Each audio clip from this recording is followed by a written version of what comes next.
Gini ya. A'udzu billahi minasyaitonir rajim. Bismillahirrahmanirrahim. Rabbi shrah li sadri wa yassir li amri wahlul 'uqdatam min lisani yafqahu qawli. Assalamualaikum warahmatullahi wabarakatuh.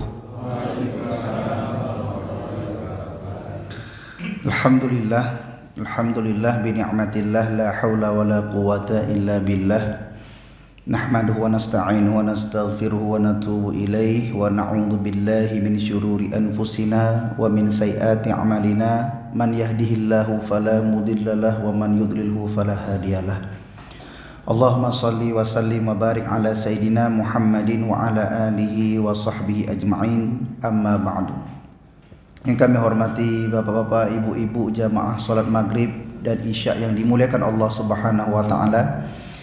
Alhamdulillah, pada maghrib hari ini Allah izinkan kepada kita untuk duduk di majelis ilmu, untuk kemudian melanjutkan pembahasan tentang kitab Nasaihul Ibad, nasihat-nasihat untuk hamba Allah. Ya. Sekarang kita pertemuan keempat. Ya, alhamdulillah. Ini bab 2, makalah kedua dan ketiga insyaallah. Langsung kami bacakan. InsyaAllah tema kita pada malam hari ini adalah rahasia menghidupkan hati, yaitu salah satunya keutamaan duduk bersama ulama. Al-maqalatu tsaniyatu, maqalah yang kedua. Qala Nabiyyu alaihi salam, ya, Rasulullah sallallahu alaihi wasallam bersabda, "Alaikum bimujalasatil ulama wastima'i kalamil hukama, ay al-amilina bidzatillahi ta'ala al-mukhlisina fi aqwalihim wa af'alihim." Dan hendaklah kalian mendengarkan perkataan para ahli hikmah. Ya. Di sini alaikum bimujalasatil ulama, hendaklah kalian duduk bersama para ulama. Ya. Duduk bersama ulama, wastima'i kalamil hukama, dan mendengarkan perkataan para ahli hikmah. Nah, jadi ada ulama, ada hukama. Ai al-amilina bidzatillah. Siapa itu ahli hikmah? Yaitu orang-orang yang beramal karena Allah, yang ikhlas. Mereka orang-orang ikhlas fi aqwalihim wa af'alihim, baik dari perkataan mereka maupun perbuatan mereka. Nah, ini hadis ini masyhur dalam kitab-kitab nasihat, ya, dan salah satunya diriwayatkan di Nasaihul Ibad, ya. Nanti ada riwayat yang maknanya serupa oleh Imam At-Tabrani, ya. Meskipun para ulama berbeda pendapat tentang derajat sanad hadis ini, ya. Langsung saya jelaskan saja. Alaikum bimujalasatil ulama. Ya, di sini perintah untuk duduk bersama para ulama. Ya, alaikum bimujalasatil ulama ini maksudnya belajar adab. Ya, bukan hanya sekedar ilmu. Nah, karena duduk bersama para ulama itu nanti kita akan belajar adab-adab para ulama. Kemudian mengambil keberkahan majelis ilmu. Di dalam majelis ilmu itu Allah turunkan keberkahan. Nah, maka para jamaah sekalian, kalau ada hajat yang diinginkan, ya, doa yang dipanjatkan, itu boleh di majelis ilmu. Ya, karena majelis ilmu ini adalah taman dari taman-taman surga yang ada di dunia. Nah, karena melihat ulama saja itu bisa mengingatkan kita kepada Allah Subhanahu wa taala. Wastima'i kalamil hukama, maksudnya adalah mendengar perkataan orang bijak. Ya. Kalau ulama yang mengamalkan ilmunya, ya, sedangkan hukama itu mereka punya ilmu dan juga pengalaman dan keikhlasan. Nah, itu hikmah. Fa innallaha, kita lanjut, fa innallaha ta'ala yuhyil qalbal mayyit binuril hikmah. Karena sesungguhnya Allah Subhanahu wa taala menghidupkan hati yang mati binuril hikmah, dengan cahaya hikmah. Cahaya hikmah. Ai al-ilmi an-nafi, atau ilmu yang bermanfaat. Nah, hati ini bisa mati, hati ini bisa sakit. Ya, maka kalau bahasa sakit hati itu, ya itu sakit hati karena tidak ridho terhadap takdirnya Allah. Atau sakit hati itu sombong, riya, sum'ah, dan penyakit-penyakit hati yang lainnya, iri. Nah, maka hati itu bisa mati karena dosa. Hati bisa juga mati karena lalai dari berzikir kepada Allah. Karena salah satu menghidupkan hati itu dengan cara berzikir, membaca Al-Quran, ya, mendengarkan nasihat-nasihat yang menyentuh, ya, kemudian bergaul dengan orang-orang soleh, ilmu yang benar. Nah, maka salah satu doa yang diajarkan oleh Rasulullah itu Allahumma anfa'lana bima 'allamtana wa 'allimna ma yanfa'una warzuqna uluman tanfa'una fid dini wad dunya wal akhirah, atau yang sering dibaca ketika kita minum air Zam-Zam. Nah, Allahumma inni as'aluka ilman nafi'an, ya, wa rizqan thayyiban wa amalan mutaqabbala, ya. Kama yuhyil ardhal al-mayyit bima'il matar, sebagaimana Allah menghidupkan bumi yang mati dengan air hujan. Nah, inilah ibarat, ya, perumpamaan yang sangat indah. Tanah kering itu akan jadi subur karena hujan, ya. Maka hati yang keras itu bisa jadi lembut karena ilmu. Nah, terutama laki-laki ini harus punya ilmu agar bisa mengendalikan emosinya, mengendalikan pikirannya, ya, tidak gampang marah, ya, penyabar, itu butuh ilmu, ya. Kemudian, nah, inti dari hadis ini, bapak-bapak, ibu-ibu yang dimuliakan Allah, adalah pilih lingkungan yang baik. Dengan siapa kita bergaul akan menentukan kualitas diri kita. Salah satu perkataan orang bijak, kalau kita bergaul dengan orang yang salah 10 hari, hari ke-11 kita ikut salah. Bergaul dengan orang-orang yang pintar, yang rajin, insya Allah selanjutnya kita akan ikut rajin. Nah, kemudian dekat dengan orang soleh, ya, atau dengan ulama, itu menjadikan hati kita lembut. Nah, wa fi riwayatit Tabarani, ya, wa fi riwayatit Tabarani an Abi Hanifah, dalam riwayat At-Tabrani dari Abu Hanifah, nah, ini dikatakan juga jalisul kubara wasailul ulama wa khalitul hukama, duduklah bersama orang-orang besar, bertanyalah kepada para ulama, dan bergaullah dengan para ahli hikmah. Nah, wa fi riwayatin, dalam riwayat yang lain, jalisul ulama wa sahibul hukama wa khalitul kubara. Nah, dalam riwayat yang lain, duduklah bersama ulama, bersahabatlah dengan ahli hikmah, dan bergaulah dengan orang-orang besar. Nah, ini walaupun beda matannya, ya, asar ini asar bukan hadis, ya, ya, an Abi Hanifah. Nah, di sini ada kemudian dijelaskan bahwa, ya, hadis ini mengajarkan 3 jenis pergaulan yang harus dijaga. Ya, jenis pergaulan yang harus dijaga. Yang pertama adalah majelis, duduk bersama. Majelis itu duduk bersama. Ini seperti kita sekarang ini, majelis duduk bersama. Tujuannya adalah untuk mengambil pengaruh dan adab. Nah, ya, kan jalisul kubara, berarti bermajelis dengan orang-orang besar.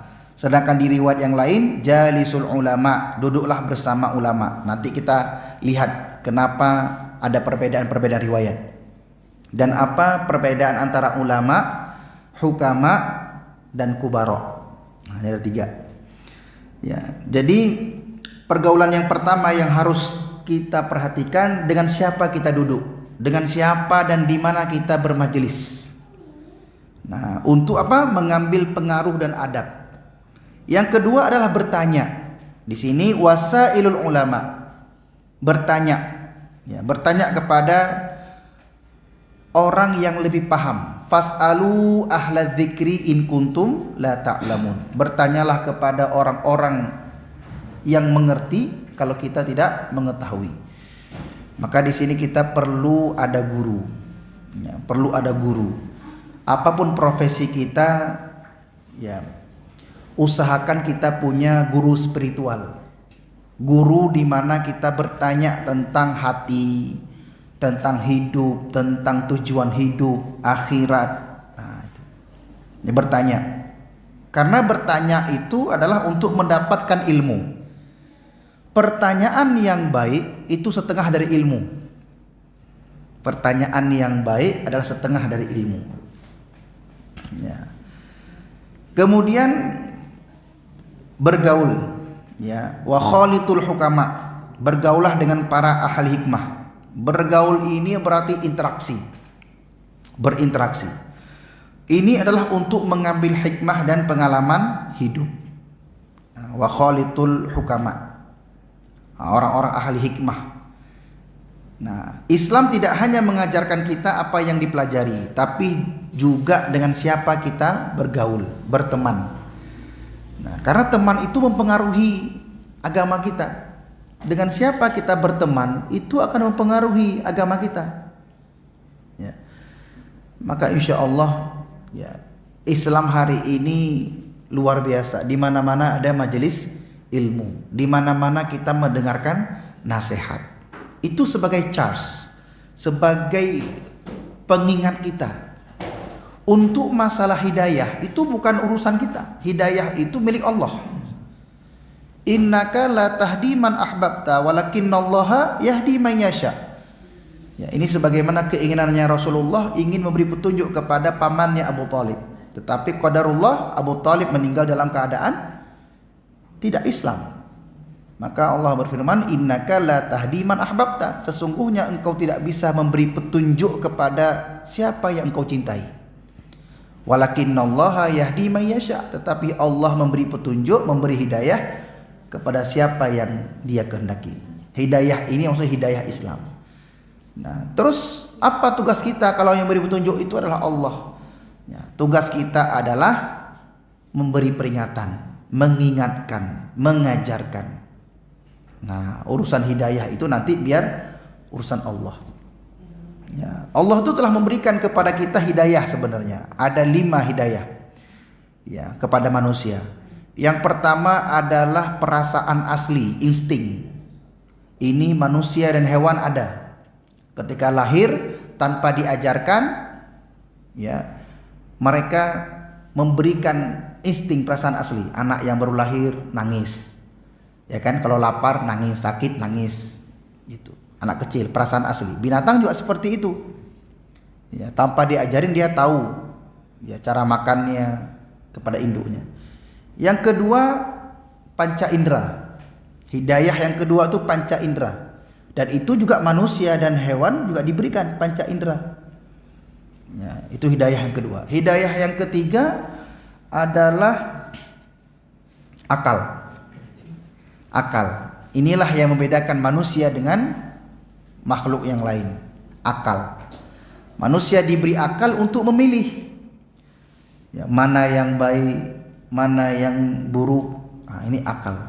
Ya, yang keempat, hidayah Allah sendiri, yaitu setelah punya akal, Allah berikan Al-Quran, adanya ulama, adanya nabi, kemudian diteruskan oleh para ulama. Al-ulama warathatul anbiya. Ulama itu adalah penerus para nabi. Ya, diberi peringatan. Ya, bahkan setiap Jumat kita diingatkan, ya, ittaqullaha haqqa tuqatih wa la tamutunna illa wa antum muslimun. Itu diingatkan setiap pekan kita. Masya Allah. Nah, ini hidayah. Ya, yang kelima, yang terakhir, taufik. Nah, taufik, hidayah taufik. Hidayah taufik itu sampainya kita kepada Allah. Nah, jadi hadis tentang jalisul kubara atau athar ini, jalisul kubara wasail ulama wa khalitul hukama, ini menjelaskan kepada kita tentang pentingnya bermajelis, bertanya dan bergaul, berinteraksi dengan siapa. Nah, apa perbedaan istilah al-ulama, al-hukama dan al-kubara? Nah, ini perlu dilihat ya, dipahami baik-baik. Dan hari ini kita dihadapkan dengan para yang ulama atau yang kita anggap syekh ya, kemudian menjadi oknum ya, yang tidak diinginkan ya, oknum yang kemudian menjadikan Islam tercoreng ya. Ulama ini adalah orang yang menguasai ilmu syariat. Ini ulama. Ulama adalah orang-orang yang menguasai ilmu syariat, paham betul tentang halal haram ya, dan mereka adalah tempat bertanya masalah agama. Ini ulama. Dari kata ilmun, alimun. Ilmun itu ilmu. Orang berilmu, alimun. Ya, jamaknya ulama. Ya, ulama, al-ulama, orang-orang yang berilmu. Nah, cirinya apa? Cirinya mereka ahli ilmu. Ulama ini adalah ahlinya ilmu. Ilmu apa? Ilmu yang kata Imam Ghazali fardu ain. Ilmu itu kan dibagi dua. Ya, ini ilmu yang wajib dipelajari oleh tiap orang dan ilmu yang kemudian fardu kifayah. Tidak semua orang wajib belajar. Artinya 1-2 orang, yang lain terbebas. Itu ilmu dunia. Ilmu fardu ain itu ilmu yang kita pakai keseharian. Contoh fikih. Fikih itu harus belajar. Kalau nggak belajar fikih, kita nggak akan sah sholat. Gimana sah sholat nggak wudu? Atau ketika sholat tidak baca al-fatihah. Nah, maka cirinya ulama itu ahli ilmu fikih, ilmu tafsir, hadis, tauhid. Nah, ini perlu diajar dari dini, dari kecil. Ajari dulu tentang tauhid, tentang Allah, tentang keesaannya Allah, akidah yang benar, baru kemudian syariat. Karena rukun Islam yang pertama adalah syahadah. Bersaksi tiada Tuhan selain Allah dan Nabi Muhammad utusan Allah. Ini rukun pertama ini tentang keimanan. Maka sebelum diajarkan sholat, sebelum diwajibkannya sholat, pastikan dulu apa yang dikatakan oleh Allah dan Rasulnya ini benar. Ya. Maka ketaatan dan ibadah itu adalah mutabi'atus syari'i, mengikuti pembuat syariat, yaitu Allah dan Rasulnya. Fil awamiri wan nawahi, dalam perkara-perkara yang diperintahkan dan perkara-perkara yang dilarang. Bil qauli wal fi'li, dengan perkataan dan perbuatan.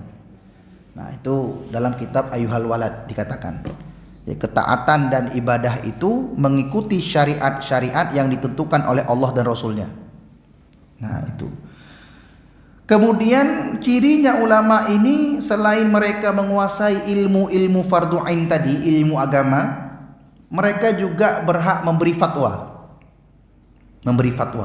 Nah, karena mengambil hukum itu yang disepakati ada 4. Yang pertama Quran, hadis, qiyas, dan ijma.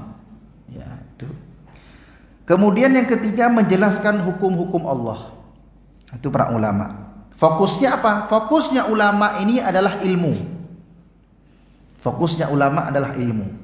Yang kedua adalah hukama. Nah, hukama ini ahli hikmah. Orang-orang yang bisa mengambil hikmah. Ya, bijaksana lah kalau dalam bahasa Indonesia itu. Orang yang bijaksana dan pemahamannya dalam. Nah, maka kadang-kadang orang dewasa dengan anak kecil itu dalam mempertimbangkan suatu masalah berbeda. Karena orang yang sudah dewasa, mereka punya kebijaksanaan. Pertama mungkin lama hidup. Yang kedua mereka sudah banyak bertemu dengan banyak orang. Ini kalau dalam kehidupan kita lah, bijak. Ya. Yang kemudian yang definisinya ilmunya diamalkan. Ini hukama. Ilmunya diamalkan. Kemudian ucapannya menyentuh hati. Ya, makanya perkataan bijak, rasanya perkataan bijak. Ya, perkataannya, ucapannya menyentuh hati. Cirinya apa? Cirinya hukama itu, ahli hikmah, mereka lembut dalam menasihati. Dalam menasihati lembut, ya, mengerti kondisi manusia, tidak gampang menyalah-nyalahkan. Ya, itu hukama, bijak. Ya, tidak hanya benar, tapi juga tepat cara menyampaikan. Ini perlu belajar, makanya kan jam terbang. Hukama ini perlu jam terbang. Nah, fokusnya apa? Fokusnya ini adalah hikmah. Hikmah ini adalah hasil dari ilmu, pengalaman, dan keikhlasan. Nah, maka ada nanti ulama, ya, ulama-ulama itu adalah ulama su. Ulama yang memiliki ilmu tapi mereka jelek. Ya, dan itu ada dalam Al-Quran itu, bapak-bapak, ibu-ibu yang dibilang Allah, ada namanya Bal'am bin Bawra. Siapa Bal'am bin Bawra? Bal'am bin Bawra adalah orang soleh, ulama, ilmu, doanya itu dikabulkan oleh Allah. Tapi dia hidup di zaman Nabi Musa, kemudian menjadikan Nabi Musa dan pengikutnya, ya, artinya dia kemudian menjual akidahnya kepada raja. Itu Bal'am bin Bawra, ya, mengganti ilmunya dengan hawa nafsu. Na'udzubillah min dzalik. Dari ini terjadi kan? Nah, jadi jangan heran kalau melihat banyak ustaz, banyak kiai, ya, yang dianggap ulama, syekh, ya, kemudian menyeleweng, ya, di Pati sekarang rame, ya, terus yang lagi rame juga pernah jadi juri tahfidz Quran. Na'udzubillah min dzalik. Nah, ya, kalau hukama itu fokusnya hikmah, ilmu, pengalaman, dan keikhlasan. Nah, Nabi Ibrahim alaihissalam itu berdoa, Rabbi habli hukmau wa alhiqni bis solihin waj'al li lisana sidqin fil akhirin. Hikmah, hukum. Maka orang yang bisa mengeluarkan hukum itu dia memiliki hikmah.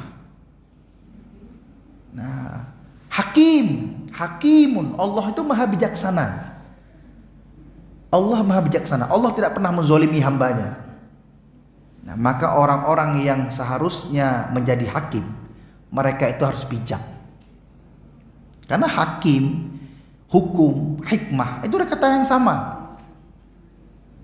Nah, itu. Jadi gak gampang. Maka hakim itu kakinya itu antara dua, surga sama neraka. Hakim itu, karena dia memutuskan. Nah, kemudian kubaro. Yang ketiga kubaro. Nah, kalau ulama fokusnya ilmu, kalau hukama fokusnya hikmah. Kubaro itu adalah orang besar. Orang besar itu orang yang tinggi kedudukannya di sisi Allah.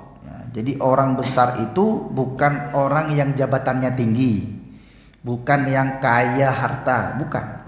Tapi orang yang besar yang dimaksud di sini itu jalisul kubara atau khalitul kubara itu, ya. Ya. Ini adalah orang yang tinggi kedudukannya di sisi Allah. Inna akramakum indallahi atqakum. Kita ini punya potensi tinggi di hadapan Allah. Semuanya punya potensi mulia di sisi Allah. Tergantung siapa yang paling bertakwa. Inna akramakum indallahi atqakum. Sesungguhnya yang paling mulia di sisi Allah adalah yang paling bertakwa. Atqakum. Itu. Jadi bukan karena jabatan, bukan karena harta, bukan karena populer, bukan. Atqakum, yang paling bertakwa.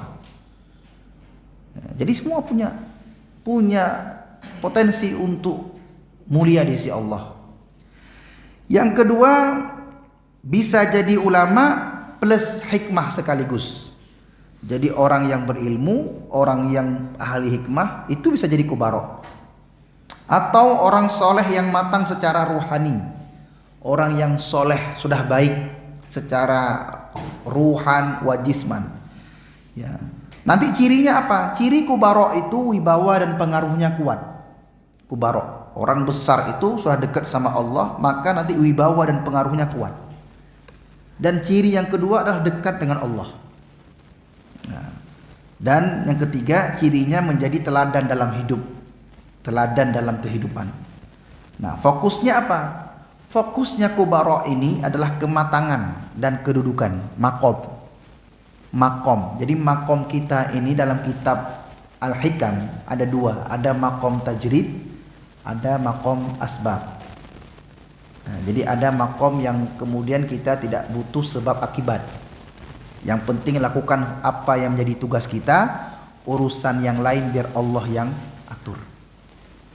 Ada yang makom asbab, kita harus melalui sebab akibat. Ya, sebab akibat. Nah, misalnya seorang suami, ya, untuk mendapatkan uang dia harus bekerja. Nah, itu sebab akibat. Tapi ada orang yang tidak harus bekerja tapi dapat uang. Ada nggak? Ada nggak bapak-bapak, ibu-ibu? Nggak perlu bekerja tapi dia bisa dapat uang. Nggak perlu bekerja, dia tugasnya belajar tapi bisa makan, apapun kebutuhannya datang. Ada nggak? Siapa? Iya, anak-anak kita ini. Coba tanya tuh anak-anak yang kecil-kecil. Yang suka sekolah-sekolah itu. Mereka kerja nggak? Dapat duit nggak? Dari mana? Dari ayahnya, bapak ibunya.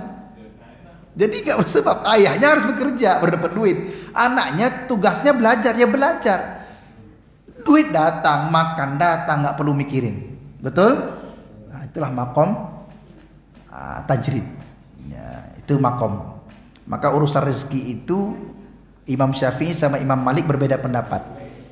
Imam Syafi'i sama Imam Malik, guru dan murid berbeda pendapat. Imam Syafi'i berpendapat rezeki itu harus dijemput. Imam Syafi'i, tidak mungkin rezeki datang sendiri tanpa ikhtiar usaha. Itu Imam Syafi'i. Tapi Imam Malik enggak. Imam Malik, rezeki itu datang bisa jadi tanpa sebab, bisa jadi sebab. Yang penting tugasmu, yang penting melakukan apa yang menjadi tugasmu, maka rezeki itu akan datang sendiri. Nah, akhirnya kemudian Imam Syafi'i keluar dari majelis ilmu, berjalan, kemudian ada orang sedang manen buah-buahan lah, atau ada buah anggur atau panen kurma.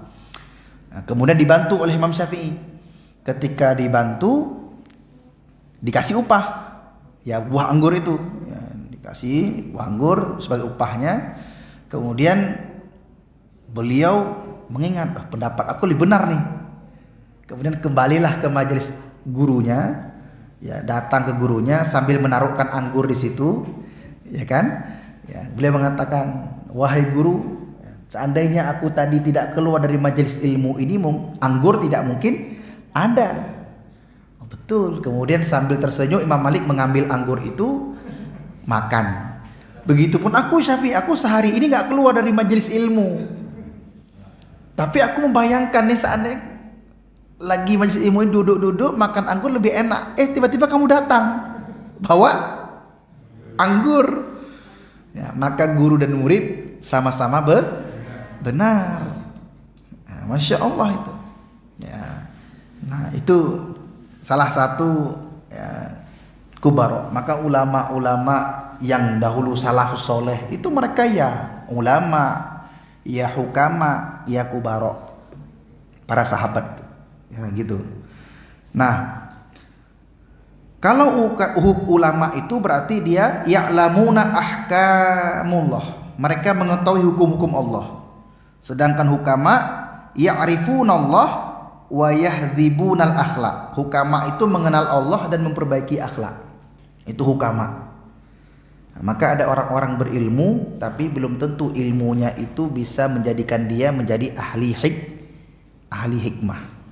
Karena ahli hikmah ini butuh pengalaman, butuh tadrib, latihan yang terus menerus. Ya. Maka beda anak-anak yang mungkin merantau lama nggak pulang ketemu orang tuanya, ya, dengan anak-anak yang nggak pernah merantau sering ke semua orang tuanya, itu pasti beda cara pandangnya. banyaknya ketemu orang, itu beda pasti. Karena pengalaman, dilatih, ditempa oleh keadaan, kondisi, situasi. Nah, sedangkan kubara jami'u bainal ilmi wal hikmah, menggabungkan ilmu dan hikmah. Inilah tingkat yang tertinggi. Kubara, kabir, tinggi dia. Nah, kenapa urutannya berbeda di sini? Di sini kan urutannya yang pertama, duduklah bersama orang-orang besar, bertanyalah kepada para ulama, bergaulah dengan para ahli hikmah. Sedangkan yang kedua, duduklah bersama ulama, bersahabatlah dengan ahli hikmah, dan bergaulah dengan orang-orang besar. Karena semua saling melengkapi. Kadang dimulai dari kubara, ambil adabnya dulu, ambil ilmunya, ya. Kemudian kadang dari ulama, ambil ilmu dulu. Atau boleh juga kadang dari hukama, ambil hikmahnya dulu. Nah, maka seorang muslim yang baik itu mengambil ketiga-tiganya. Seorang muslim itu mengambil ilmu, mengambil hukum, hikmah tadi, ya, dan juga bisa menjadi seorang kubara, menggabungkan ilmu dan hikmah.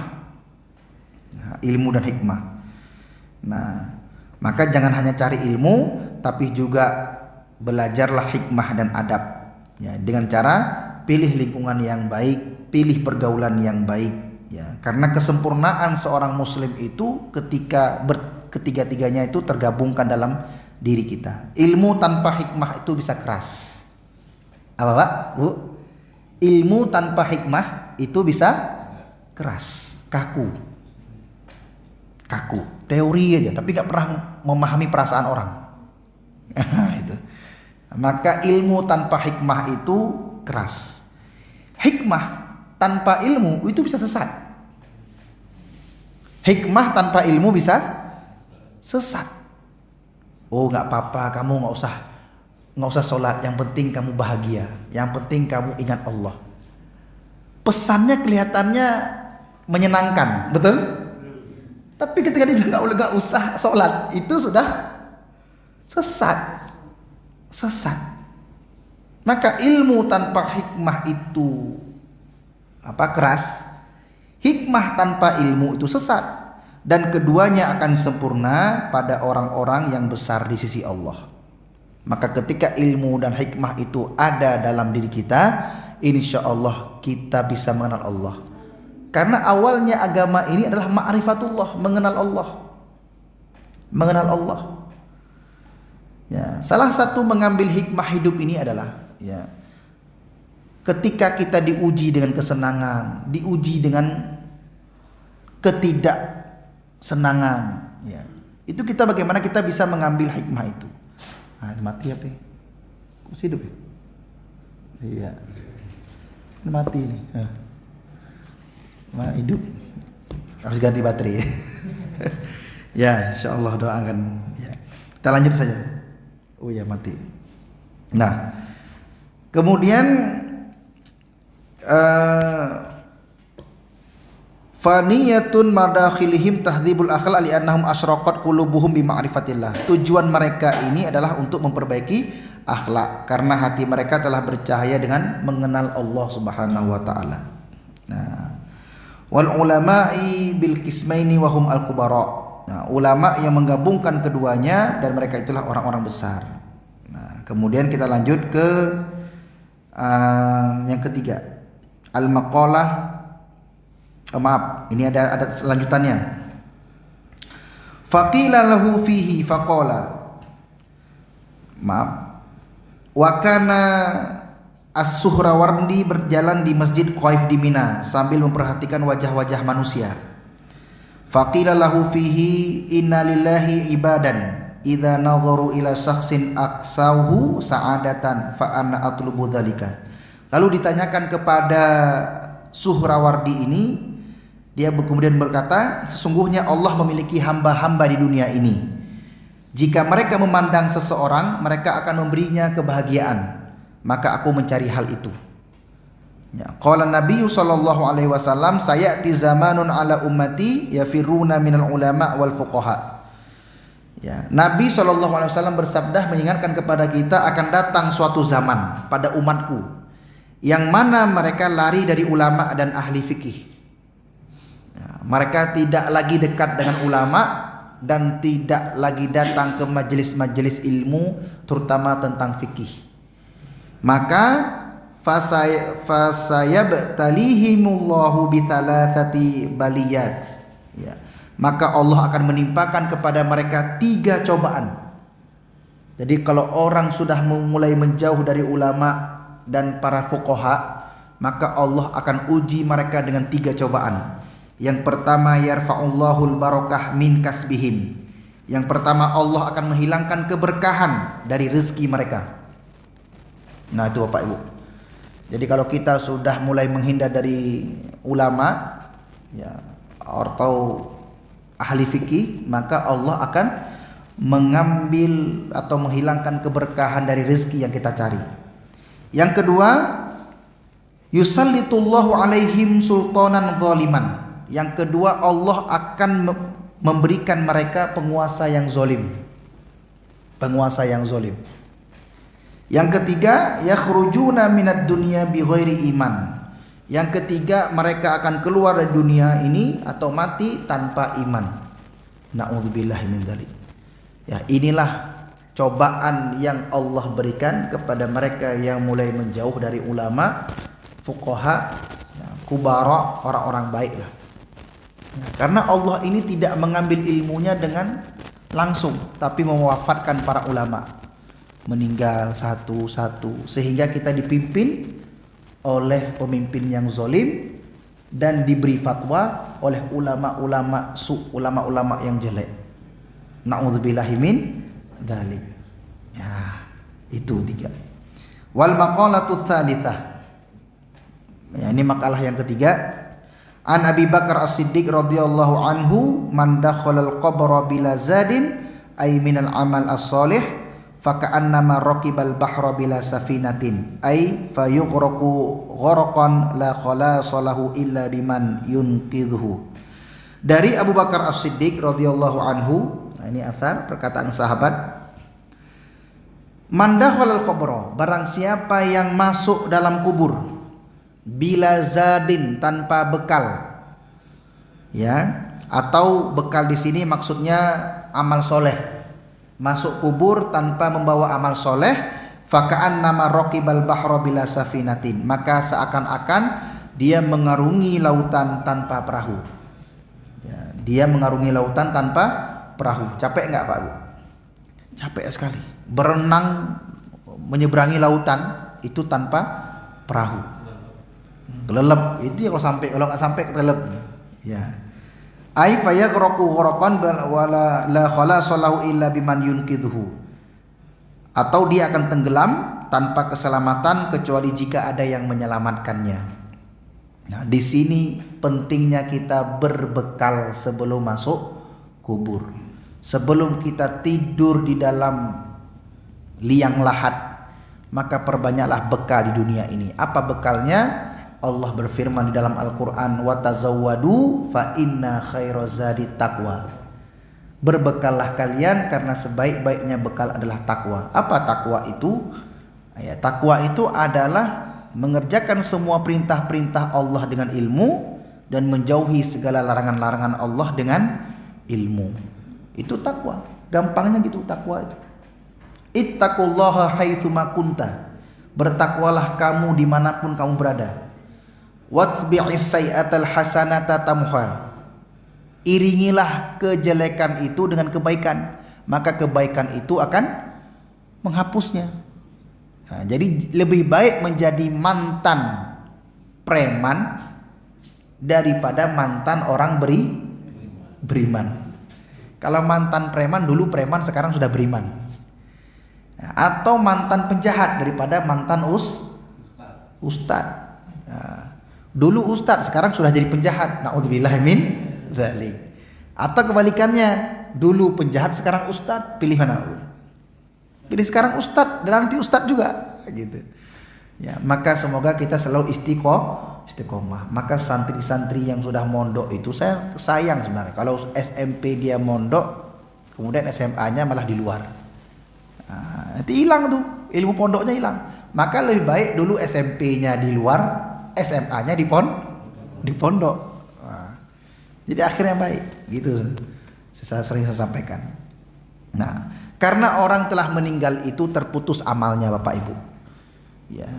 Apabila anak keturunan Adam meninggal, terputuslah semua perkara di dunia kecuali 3 hal.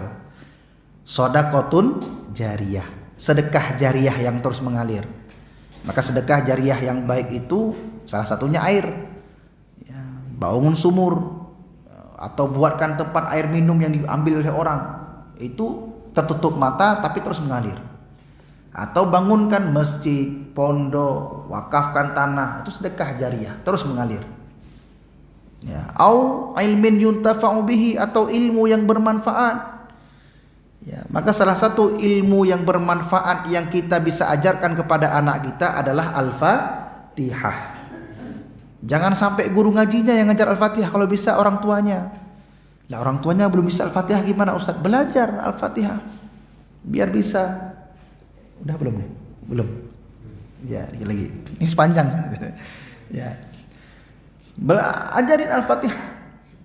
Cara wudu yang dipakai setiap hari dalam hal perkara ibadah. Itu ilmin yuntafa'u bihi.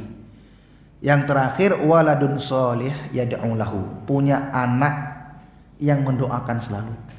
Maka dari hadis ini saya sering menyampaikan kepada santri, bercita-citalah 3, jangan 1. Yang pertama, jadilah orang kaya. Bercita-citalah jadi orang kaya harta. Tujuannya apa? Agar punya sedekah jariah. Dan ini agak sedikit radikal. Saya tanya, Pak, Bu, Bapak-bapak, Ibu-ibu nyari duit banyak, itu untuk siapa? Untuk diri sendiri atau untuk anak? Kalau saya itu tetap berpendapat uang kita cari itu untuk kita, untuk kita berbekal nanti di akhirat. Untuk anak itu adalah ya kita biayain sekolah mereka, nanti mereka punya kehidupan sendiri, punya rezeki sendiri. Itu malah harta itu bisa jadi potensi fitnah kalau kita tidak didik anak-anak kita tentang ilmu agama. Waris, harta banyak, kita meninggal, anak nggak punya ilmu agama, akhirnya rebutan waris. Ini rumah ini siapa, mobil ini punya siapa, tanah punya siapa. Akhirnya kita meninggal, anak kita bunuhan. Naudzubillahi min dzalik. Maka ajarkan mereka itu cara nyari duit. Jangan tinggalkan duit tanpa ilmu. Nah itu. Nah, ini apa namanya, cita-cita pertama, jadi orang kaya agar bisa sedekah jariah. Cita-cita yang kedua itu belajar mengajar. Ya. Profesi apapun itu pastikan kita pernah punya ilmu bermanfaat. Gak apa-apa, apapun ajarin. Ya, nggak mesti harus ikro ngaji Quran, enggak. Gak bisa masak soto misalnya, ajarin orang, betul. Nanti dia bisa dapat ilmu itu. Dan niatkan itu, ilmu bermanfaat. Yang ketiga adalah anak yang soleh. Maka yang belum menikah ini, cara mendapatkan anak yang soleh diawali dengan mencari ibu yang solehah. Atau yang sudah wis kadung yang salah diperbaiki. Nah, dijadikan solehah. Ustaz, saya sudah wis kadung pasangannya nggak benerkan. Belajar agar anak-anak ini menjadi baik. Ini investasi. Anak itu amanah. Apalagi kemarin kita ditegur, diingatkan di sosial media yang di Yogyakarta, anak-anak dititipkan ya di daycare itu, diikat sama orang sama ini. Kalau Ustaz kami itu melihat tidak hanya salah karyawannya, guru tidak, tapi juga salah orang tuanya. Salah orang tuanya. Anak itu dititipkan ke siapa? Ke orang tua. Kok orang tua nitipin ke orang lagi? Ya jangan salahin orang kalau misalnya seperti itu. Nah, atau cari penitipan yang benar. Jangan sekadar titip selesai, bisa bayarin orang. Enggak, anak itu butuh hati, kedekatan hati. Ya, butuh emosional, kedekatan emosional. Apalagi masih bayi-bayi, masih kecil. Itu butuh kasih sayang orang tua. Ya, maka ini mungkin perlu kita belajar lagi tentang parenting. Masya Allah, diingatkan kembali. Ya, anak ini nggak boleh lepas. Ya, apalagi anak-anak laki-laki, anak perempuan, Masya Allah. Anak laki-laki yang tidak belajar ilmu agama akan dikendalikan oleh hawa nafsunya. Anak perempuan yang tidak belajar ilmu agama akan diporak-porandakan oleh perasaannya. Nah, maka ilmu itu seharusnya menjaga. Ya, ilmu itu menjaga. Taib, itu mungkin yang bisa kami sampaikan. Hadanallahu wa iyyakum ajma'in wa billahi taufiq wal hidayah. Wassalamualaikum warahmatullahi wabarakatuh.